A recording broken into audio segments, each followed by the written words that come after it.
آگے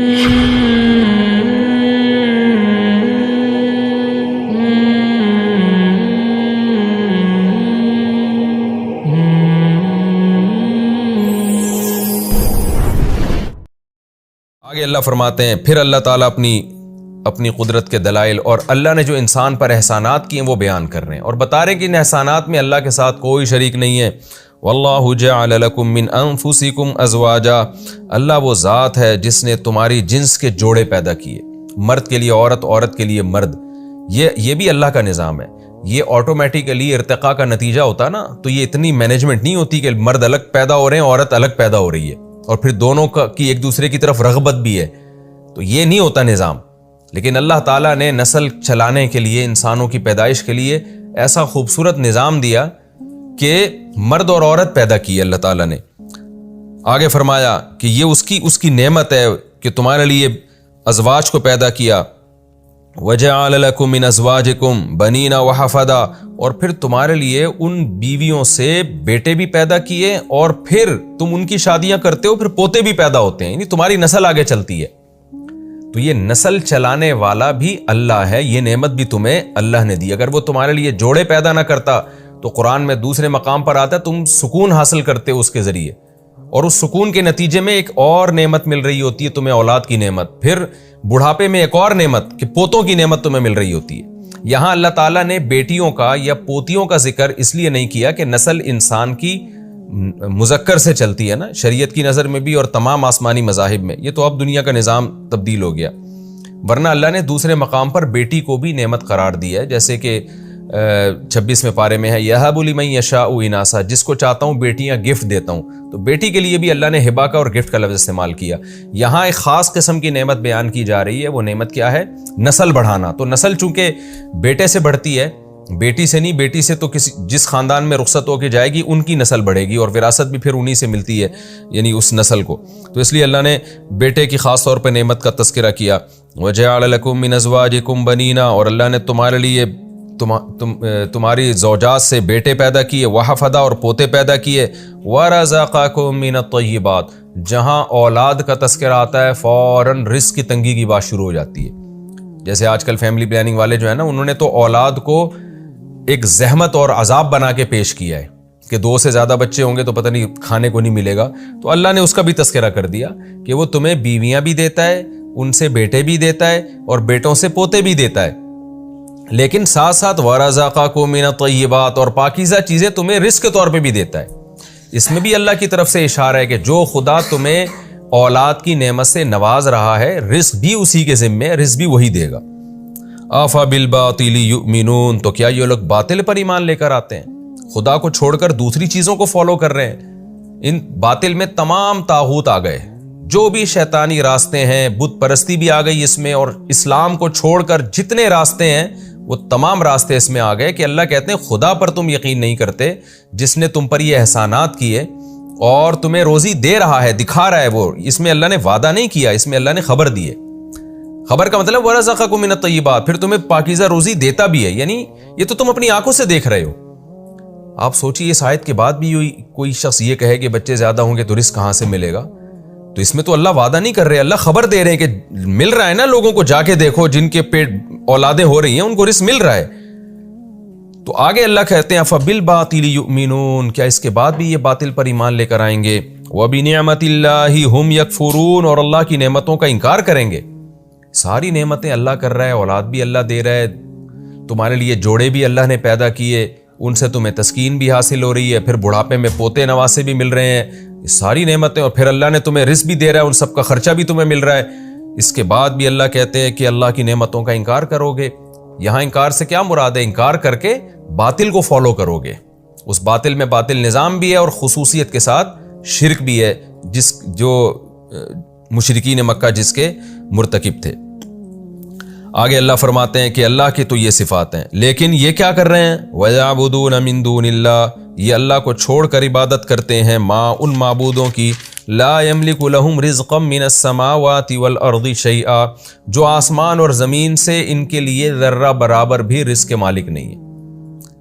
ان کو پکارتے رہو، کوئی رپلائی نہیں آئے گا ان کی طرف سے، کسی بھی چیز کے مالک نہیں ہیں تو خدا کو چھوڑ کر ان کے پیچھے لگ گئے ہیں. ولا یستطیعون، اور نہ ان میں استطاعت بھی نہیں ہے کہ اپنے اندر یہ ملکیت پیدا کر لیں. ایک ہوتا ہے نا کہ ابھی آپ کسی چیز کے مالک نہیں ہیں لیکن محنت کر کے مالک بن سکتے ہیں، تو یہ محنت کر کے بھی مالک نہیں بن سکتے. کسی بھی چیز کی استطاعت سرے سے ان میں ہے ہی نہیں. فلا تضربوا للہ الامثال، پس تم اللہ کے لیے مثالیں نہ بیان کیا کرو. عرب مثال بیان کیا کرتے تھے کہ مثال کہتے ہیں کسی کی کوئی نظیر پیش کرنا. تو عرب یہ مثال پیش کیا کرتے تھے کہ بھائی دیکھو ہمارے لیے اللہ تک پہنچنا بڑا مشکل ہے، وہ تو عرش پر ہے، تو اللہ تعالیٰ نے اپنے نمائندے زمین میں بھیجے ہوئے ہیں، ان کو اختیارات دے رکھے ہیں. اور اس کی مثال دیتے تھے جیسے دنیا کے بادشاہ ہوتے ہیں کہ بادشاہ سلامت سے جب کوئی کام کروانا ہوتا ہے تو ہر آدمی تھوڑی بادشاہ کے پاس ڈائریکٹ جاتا ہے. بادشاہ نے وزیر رکھے ہوئے ہوتے ہیں، محکمے بنائے ہوئے ہوتے ہیں، کوئی جناب پانی کا محکمہ ہے، تو کوئی جناب سڑکوں کا محکمہ ہے، تو کوئی جناب غربت ختم کرنے کا محکمہ ہے، یا ایسے 20 قسم کے ڈپارٹمنٹ ہوتے ہیں. کسی کو جج بنایا ہوا ہوتا ہے، عدلیہ کا نظام جیسے پوری دنیا میں ہوتا ہے. تو بادشاہ نے سارے اختیارات بانٹے ہوئے ہوتے ہیں. اب بادشاہ کے پاس جانے کی ضرورت نہیں ہوتی، وزراء کے پاس جایا جاتا ہے. تو یہ جو ہمارے بت ہیں یا یہ جو ہم نے جو ولی اللہ ہیں جن کی عبادت ہم کرتے ہیں، جن سے ہم پکارتے ہیں، تو اللہ نے بھی اپنے اختیارات کو مختلف لوگوں میں بانٹا ہوا ہے. تو قرآن کہتا ہے فلا تضربوا للہ الامثال، اللہ کے لیے یہ مثالیں بیان نہ کرو. یہاں مراد مخصوص مثالیں جو مشرکین بیان کیا کرتے تھے، یہ والی مثالیں اللہ کے لیے بیان نہ کرو. کیوں؟ اس لیے کہ اللہ میں اور دنیا کے بادشاہوں میں بہت فرق ہے. دنیا کے بادشاہ وہ سب کچھ نہیں کرتے جو اللہ کر رہا ہے، کہ شہد کی مکھی سے وہ شہد نکال کے دے رہا ہے تمہیں، سوکھے چارے سے دودھ نکال کے دے رہا ہے، پھر تمہارے لیے جوڑے پیدا کیے اس نے، پھر ان جوڑوں سے تمہیں بیٹے دے رہا ہے، پھر پوتے دے رہا ہے، اور رزق برسا رہا ہے آسمان سے. تو یہ بادشاہ لوگ یہ کام تھوڑی کرتے ہیں، یہ تو خود محتاج ہیں، ان کو تو خود کسی نے پیدا کیا ہے. تو بادشاہ کو، صدر کو، وزیر اعظم کو نظام مملکت چلانے کے لیے احتیاج ہے، ضرورت ہے کہ اس کے معاونین اور مددگار ہوں. اللہ کو کوئی ضرورت نہیں ہے. تو ان کے اللہ کے لیے مثال مت بیان کیا کرو ان لوگوں کی، وہ مثالیں جو تم بیان کرتے ہو. ان اللہ یعلم، اللہ جانتا ہے، وانتم لا تعلمون، تم نہیں جانتے. یعنی اللہ جانتا ہے کہ یہ مثالیں اللہ پہ فٹ نہیں بیٹھتی اور تم یہ بات نہیں جانتے. یہاں نہ جاننے کا مطلب ہے اپنی جہالت سے نہیں جانتے. یہ نہیں کہ دلائل نہیں ہے، بلکہ دلائل میں غور ہی نہیں کرتے. غور کرو گے تو تم بھی یہ بات جان جاؤ گے. آگے اللہ نے ایک اور مثال دی ہے، ضرب اللہ مثلا عبدا مملوکا لا يقدر على شيء. دنیا کی مثال دی ہے اللہ تعالیٰ نے کہ تمہارے اندر بھی دو طرح کے لوگ ہیں. ایک وہ لوگ ہیں جن کو ہم نے خوب روزی دی، اختیارات ہیں ان کے پاس، دن رات خرچ کرتے ہیں، وہ کسی سے پوچھنے کی ضرورت بھی نہیں ہے ان کو. اور ایک وہ ہیں جو غلام ہیں، ان کے پاس کوئی سرے سے اختیارات ہی نہیں ہے.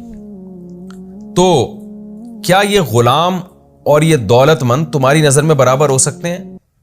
ظاہر ہے نہیں ہو سکتے. تمہیں جب کوئی کام کرنا ہوتا ہے، جانا ہوتا ہے، تو اس دولت مند کے پاس جاتے ہو تم، اور وہ دولت مند بھی اپنے آپ کو اس غلام کے برابر نہیں سمجھتا. تو یہ کیسے پاسبل ہے کہ حالانکہ دونوں انسان ہیں، غلام بھی اور اس کا آقا بھی، دونوں انسان ہونے کے باوجود تم نے اتنا فرق رکھا ہوا ہے، تو خدا میں اور مخلوق میں تم نے کیسے فرق ختم کر دیا؟ یعنی جب آپ نے کہہ دیا نا کہ اللہ کے در پہ جاؤ یا بت کے پاس جاؤ، تو اس کا مطلب تم نے تو اللہ اور بتوں میں فرق ہی ختم کر دیا ہے. تو اتنا بھی فرق نہیں رکھا جتنا انسانوں کے درجات میں آپس میں فرق ہوتا ہے، حالانکہ اللہ اور مخلوق میں اس سے زیادہ فرق رکھنا چاہیے تھا. تو یہ بھی ایک خارجی مثال دی گئی ہے جو سوسائٹی میں، معاشرے میں، جو آسانی سے ان کی سمجھ میں آ جائے کہ ہم ان بتوں سے جب دعائیں مانگتے ہیں وہی دعا ہم اللہ سے بھی مانگ سکتے ہیں، اس سے بھی مانگ سکتے ہیں. تو مطلب یہ کہ تم نے اللہ اور بندے میں تو کوئی، یعنی اس بت میں تو کوئی فرق ہی نہیں چھوڑا. تو اتنا فرق تو کم از کم رکھتے ہیں نا جتنا تم اپنے اور اپنے غلاموں میں فرق رکھتے ہو. اس کی مثال دی ہے ضرب اللہ مثلا عبدا مملوکا. اللہ مثال بیان کرتے ہیں غلام کی جو مملوک ہے، لا يقدر علی شیء، جس کو کوئی قدرت ہی نہیں ہے کسی چیز کی، وہ اپنی مرضی سے کچھ کر ہی نہیں سکتا. ومن رزقناہ منا رزقا حسنا. دوسری طرف وہ شخص ہے جس کو ہم نے خوب اچھی روزی دی ہے اور اتنے اختیارات ہیں اس کو، ينفق منہ سرا وجہرا، جب چاہتا ہے چھپا کے خرچ کرتا ہے، جب چاہتا ہے دکھا کے خرچ کرتا ہے، کوئی پوچھنے والا نہیں ہے اس سے. هل يستوون، کیا یہ دونوں برابر ہو سکتے ہیں؟ ظاہر ہے نہیں برابر ہو سکتے۔ الحمدللہ فرمائے تمام تعریفیں اللہ کے لیے ہیں۔ تو کیا مطلب؟ جب تمام تعریفیں اللہ کے لیے ہیں، جبکہ دنیا میں مالدار آدمی کے لیے تمام تعریفیں نہیں ہوتی، پھر بھی اس مالدار اور غلام میں تم فرق کرتے ہو، تو جو تمام تعریفوں کے لائق ہے اس میں اور ان بتوں میں کیوں فرق نہیں کر رہے تم؟ اس میں اور بنی ہوئی مخلوق میں تم فرق کیوں نہیں کر رہے؟ بل اکثرهم لا يعلمون، لیکن ان میں سے اکثر لوگ پھر بھی نہیں جانتے۔ ہونا یہ چاہیے تھا کہ اللہ قابل تعریف تھا تو مخلوق اور اللہ کو ایسا ممتاز اور جدا رکھتے، کہتے بھائی اللہ کے لیے تو کسی مخلوق کی مثال بنتی نہیں ہے، اللہ اور مخلوق میں تو کوئی مماثلت، کوئی جوڑ ہے ہی نہیں، ساری مخلوق ایک جیسی محتاج ہے۔ یعنی ہم اپنے غلام کو اپنے سے جتنا کمتر سمجھتے ہیں، اس پوری مخلوق کو اللہ کے مقابلے میں اس سے بھی زیادہ ہمیں کمتر سمجھنا چاہیے۔ وَضَرَبَ اللَّهُ مَثَلَ الرَّجُلَيْنِ أَحَدُهُمَا أَبْكَمُ لَا يَقْدِرُ عَلَى شَيْءٍ وَهُوَ كَلٌّ عَلَى مَوْلَاهُ۔ ایک اور غلام کی اللہ نے مثال دی ہے کہ پہلے تو مثال دی ایک عام غلام کی، کہ ایک عام غلام ہے جو بول بھی سکتا ہے، سن بھی سکتا ہے، چل بھی سکتا ہے، کسی کام سے بھیجیں تو وہ کام بھی صحیح طریقے سے کر کے لے آئے گا، ایک نارمل غلام۔ اب اللہ ایک ایسے غلام کی مثال دے رہے ہیں جو ایب نارمل ہے، جو بول نہیں سکتا، کوئی کام اس کے ذمہ لگایا جائے تو کر نہیں سکتا، اس میں صلاحیت ہی نہیں ہے، الٹا مولا پہ بوجھ بنا ہوا ہے۔ تو اللہ نے مثال دی ہے کہ یہ جو بت ہے نا، جن کو تم نے اللہ کے ساتھ شریک کیا ہوا ہے، ان کی مثال تو یہ دوسرے غلاموں سے بھی بدتر ہے۔ یہ بھی نہ بول سکتے ہیں، کوئی کام کے لیے بھیجو تو جا نہیں سکتے۔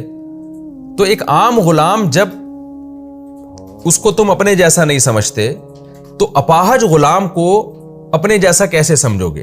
تو یہ جو بت ہے نا، ان کی مثال عام غلاموں کی جیسی بھی نہیں ہے، بلکہ ان کی مثال تو اپاہج غلاموں جیسی ہے کہ ایک غلام اپنے مولا پر محتاج ہوتا ہے، مولا کو کھلانا پڑتا ہے اس کو کمبخت کو، کہ نہ یہ بول سکتا ہے نہ یہ چل سکتا ہے، الٹا میرے اوپر بوجھ بنا ہوا ہے۔ تو ان بتوں کی بھی تم حفاظت کر رہے ہو، تمہیں ان کی جناب سروس کروانی پڑتی ہے، تمہیں ان کو مینٹین رکھنا پڑتا ہے، یہ الٹا تمہارے اوپر بوجھ بنے ہوئے ہیں۔ تو کیسی بہترین مثالوں سے قرآن جو ہے عرب کے مشرکین کو موٹیویٹ کر رہا ہے اور ان کے جو ہے نا دماغوں کو صاف کر رہا ہے۔ لیکن ظاہر ہے جس کی قسمت میں ہدایت نہ ہو وہ ابو جہل اور ابو لہب ہو کے ہی پھر مارے جاتے ہیں، اور اللہ نے حجت تمام کی ہے۔ آج کے مشرکین پر بھی یہ حجت اللہ کی طرف سے تمام ہوتی ہے۔ آج لوگ قبروں میں جا کے اس کی عبادت کرتے ہیں، تو وہ قبر میں اپنا ایک واقعہ بتاتا ہوں نا کہ ایک صاحب فالج زدہ بیچارے، ان کا فون آیا کہ میں علاج کر کر کے تھک گیا ہوں، تو میں اب ایک مزار پہ جانا چاہتا ہوں۔ ایک بزرگ کے بارے میں سنا ہے کہ وہ ان کے مزار پہ جو بھی جائے تو وہ ٹھیک کر دیتے ہیں۔ تو میں نے کہا بھائی آپ کا تو آدھا دھڑ فالج زدہ ہے، جس بزرگ کی قبر پہ آپ جا رہے ہو ان بیچاروں کے تو دونوں دھڑ کام نہیں کر رہے، وہ اسی لیے تو ان کو قبر میں دفنایا کہ ان کے دونوں دھڑ کام نہیں کر رہے۔ تو جس کے دونوں دھڑ کام نہ کر رہے ہوں وہ اس کو کیسے ٹھیک کرے گا جس کا آدھا دھڑ تو کم از کم کام کر رہا ہے نا۔ تو بے عقلی کی انتہا دیکھیں، پڑھے لکھے لوگ بھی اس طرح کے شرک میں مبتلا ہو جاتے ہیں۔ انہی باتوں کو قرآن مثالوں سے سمجھا رہا ہے۔ آگے اللہ فرماتے ہیں وَضَرَبَ اللَّهُ مَثَلَ الرَّجُلَيْنِ، اللہ مثال بیان کرتا ہے دو آدمیوں کی، أَحَدُهُمَا أَبْكَمُ، ایک گونگا ہے، لَا يَقْدِرُ عَلَى شَيْءٍ، کچھ بھی کرنے کی قدرت نہیں رکھتا، نہ بول بھی نہیں سکتا، حق بیان نہیں کر سکتا، اور کچھ کام کی بھی قدرت نہیں رکھتا۔ وَهُوَ كَلٌّ عَلَى مَوْلَاهُ، الٹا اپنے مولا پر بوجھ بنا ہوا ہے۔ أَيْنَمَا يُوَجِّهُ، جہاں اس کا مولا اس کو بھیجتا ہے، لَا يَأْتِي بِخَيْرٍ، کوئی خیر نہیں لے کر آتا وہ۔ هَلْ يَسْتَوِي هُوَ، کیا یہ والا غلام برابر ہو سکتا ہے، ومن، اور وہ شخص برابر ہو سکتا ہے، يَأْمُرُ بِالْعَدْلِ، جو بالکل ٹھیک ٹھیک باتوں کا حکم دیتا ہے۔ یعنی اس یأمر بالعدل میں سب چیزیں آ گئیں، وہو علی صراط مستقیم، اور خود بھی سیدھے راستے پہ چل رہا ہو، ذہین بھی ہو، یعنی ایک تو غلام بھی نہ ہو، کیونکہ غلام کے مقابلے میں ذکر کیا نا تو وہ خود بخود یہ ثابت ہو گیا کہ دوسری جو مثال دی جا رہی ہے وہ اس کی جو غلام نہیں، جو بات بھی ٹھیک کر رہا ہے اور صراط مستقیم پر بھی چل رہا ہے، خود بھی سیدھے راستے پر ہے۔ تو دوسری مثال اللہ کی ہے کہ اللہ تو عدل کی بات کر رہا ہے ایسی مثالوں کے ذریعے، اور خود بھی سیدھے راستے پر ہے، یعنی جو بات کر رہا ہے وہ ٹھیک بات ہے، تو تمہیں بھی وہ سیدھے راستے پر چلانے کی کوشش کر رہا ہے۔ تو کیا انسانوں میں کوئی شخص بات درست کرتا ہو، اس کے تمام حواس صحیح کام کر رہے ہوں اور خود بھی سیدھے راستے پر ہو، وہ انسان اور ایک اپاہج غلام برابر ہو سکتے ہیں؟ ظاہر ہے نہیں ہو سکتے۔ تو خدا اور وہ مخلوق جو نہ بول سکتی ہے، نہ چل سکتی ہے، نہ تو کوئی کام کر سکتی ہے، بلکہ الٹا تم پر بوجھ بنی ہوئی ہے، تو وہ مخلوق اور خدا آپس میں کہاں برابر ہو سکتے ہیں؟ تو یہ ایک بہترین مثال ہے۔ اللہ نے مشرکین کو شرک کی مذمت بیان کرنے کے لیے اور شرک کا گھٹیا اور حماقت پن ہونا بیان کرنے کے لیے اللہ نے یہ مثال دی۔ تو اس رکوع میں ٹوٹل 3 مثالیں بیان ہوئی ہیں۔ پہلی مثال رزق والی مثال، کہ جس کو اللہ روزی دیتے ہیں وہ اپنے غلام کو مالک بنا ہی نہیں سکتا، اس کو پتہ ہے مالک بناؤں گا تو آزاد کرنا پڑے گا، اور آزاد کروں گا تو وہ اور میں برابر ہو جائیں گے، تو اس لیے غلام رکھتے ہوئے نہیں ہو سکتا۔ تو اللہ کی جو ساری مخلوق ہے یہ بھی اللہ کی غلام ہے۔ اب ایسا ہو نہیں سکتا کہ اللہ کی غلامی سے نکل جائے، جب غلامی سے نکل نہیں سکتی تو اختیارات بھی ان کے پاس آ نہیں سکتے ہیں، تو یہ ممکن نہیں ہے۔ دوسری مثال اللہ تعالیٰ نے اس 2 غلام، ایک غلام اور آقا کی دی ہے۔ وہ غلام جو نارمل ہو، تو کہا کہ وہ غلام جو نارمل ہو اور آقا وہ برابر نہیں ہو سکتے۔ تو تیسری مثال اللہ نے اس غلام کی دی جو غلام بھی ہو اور اپاہج بھی ہو۔ تو یہ گویا پہلے چھوٹی مثال، پھر اس سے بڑی مثال، پھر اس سے بھی بڑی مثال، کہ پہلی والی مثال سے بات سمجھ میں نہیں آئی تو دوسری مثال میں غور کر لو، اس سے بھی نہیں آئی تو تیسری مثال میں غور کرو۔ اور تینوں مثالیں تدریجاً ہیں، یعنی پہلی میں ان بتوں کی برائی ہے، دوسری میں اور زیادہ برائی، اور تیسری میں ایسی برائی کہ جو نہ بول سکتے ہیں نہ چل سکتے ہیں، یعنی اپاہج غلاموں سے بھی بدتر ہیں۔ اس طرح سے اللہ تعالیٰ نے توحید کو بیان کیا اور شرک